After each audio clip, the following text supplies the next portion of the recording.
Welcome to That's Good Sports. I am Brandon. I've got more players on the verge of being BUSTS Perna. Now last week I posted an episode about 10 players who were on the verge of being busts. You might remember my genius thumbnail.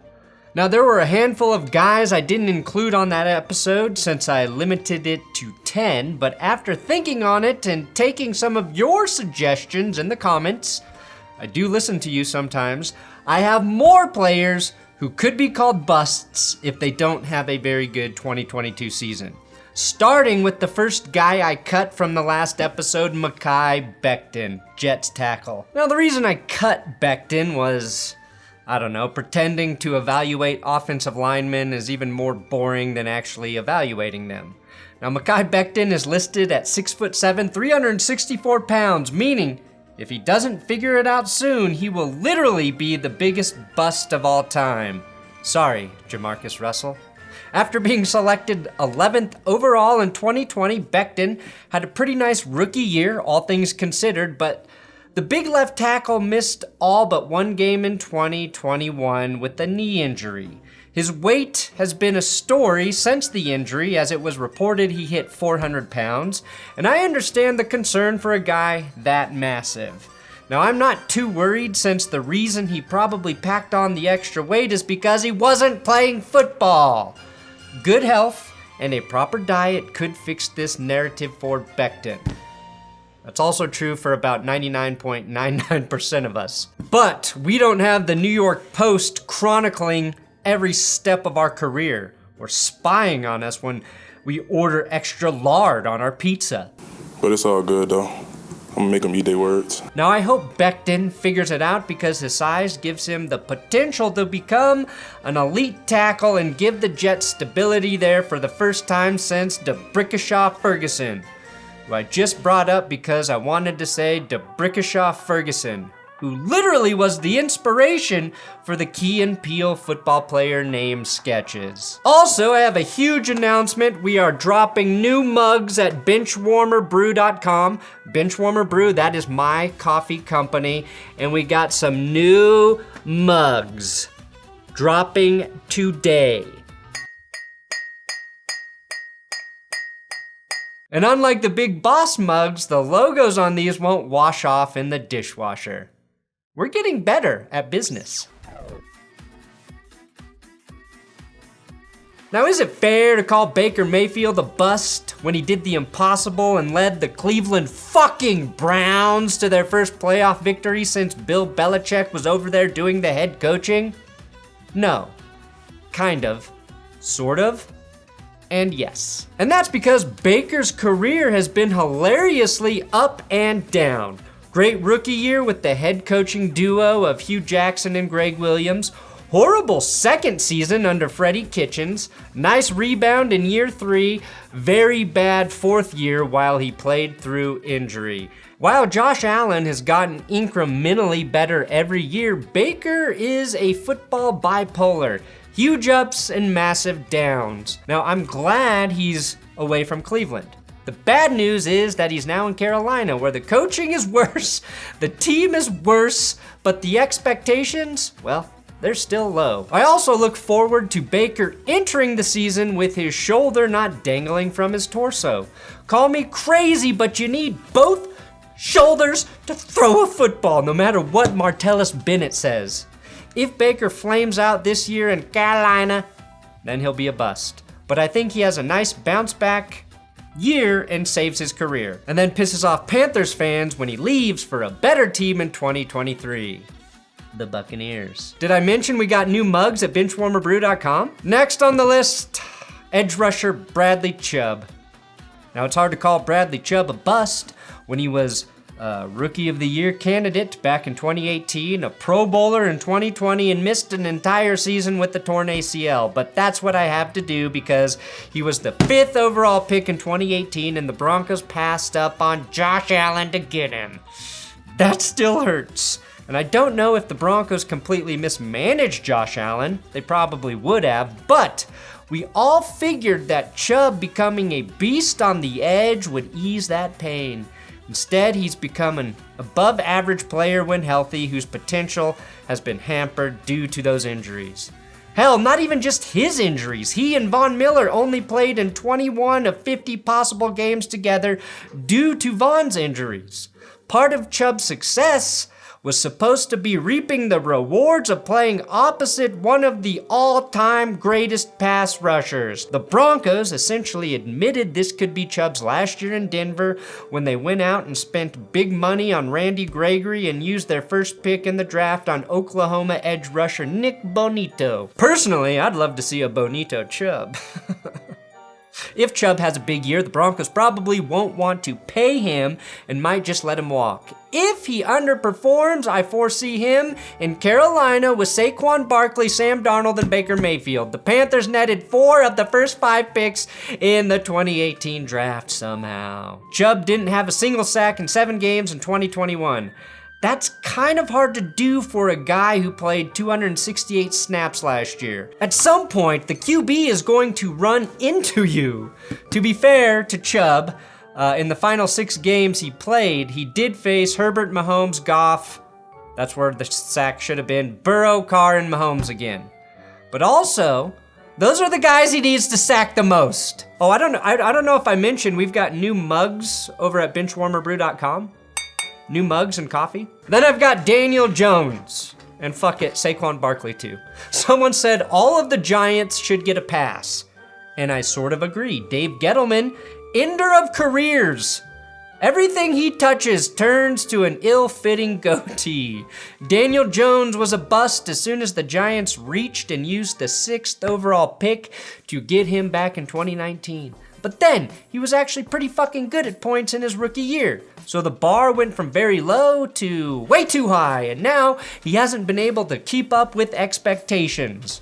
Although he may have a career in line after the NFL as a pro cornholer. Do you want to know why Daniel Jones deserves another year in New York? 2 names. Not Dave Gettleman, I already said his. Pat Shurmur, Joe Judge. One man should be in prison for his crimes against my Broncos, and the other one should be working at a deli or something. Anything but calling plays. Fortunately, Jones has Brian Daboll in his ear now, one of the coaches who helped turn Josh Allen into a fucking god and perennial MVP candidate after he couldn't hit the broadside of a barn his first 2 years in the league. Did somebody say broad? Jones has tools, not Josh Allen tools. Allen has like a chainsaw and a jackhammer. Jones, a handsaw, a nice handsaw, and a sledgehammer. But we know he's very mobile and has a good enough arm. He's also cut down on his picks, sacks, and, well, still actually fumbles are an issue, but not as much as he used to. 2022, like so many other players on this list, is the last chance for Jones with the team that drafted him. Saquon Barkley, in many people's eyes, is already a bust. Again, injuries are a bitch, and that's been the issue with Barkley. No matter how you look at it, though, Barkley has gotten worse every season since his stellar Rookie of the Year performance. My concern for Barkley, changing that narrative isn't actually a lot better with Daboll and or Mike Kafka calling plays. Both of those guys love to throw the ball and abandon the run. And 122 of Buffalo's rushing attempts in 2021 came from Josh Allen. So for Barkley to maximize those beautiful quads, he will really need to be heavily involved in the passing game. He did have 91 receptions as a rookie, so the potential is definitely there for him to reemerge as a top back. Then I've got AJ Epinesa. Now I put Ed Oliver in the first episode, and I hear you Bills fans. I said in the episode Oliver was coming off his best season, but based on where he was selected, had yet to turn into that game changer on the D-line. However, the bigger busty player may be AJ Epinesa, who was a 2nd-round pick by the Bills in 2020. And his rookie season, he just recorded a single sack. Before his 2nd year, word on the street was that he looked like a different player. Turns out that wasn't the case, just 1.5 sacks in his 2nd season. What really has bothered me about the Bills' pass rush is they get very good play from their secondary. They should easily be top 10 in sacks and pressures.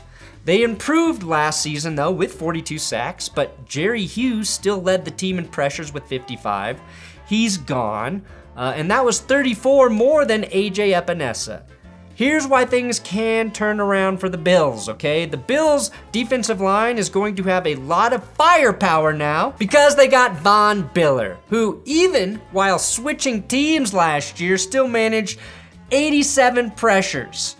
And they also have Gregory Rousseau on the edge. If Rousseau takes the next step, the Bills, they have a few guys you have to worry about in that front seven, and that might open up things for Epinesa. Also, did I mention we got new fucking mugs at BenchwarmerBrew.com? Then I've got Chase Claypool, Steelers receiver. Yes, I know, it's hard to be a great receiver without a good QB. Claypool was a mid-second round pick in 2020. That's not an area that normally comes with the huge expectations of being a top flight receiver in the NFL. Plus, the Steelers had Juju Smith-Schuster and Deontay Johnson coming off a promising rookie season on the roster already.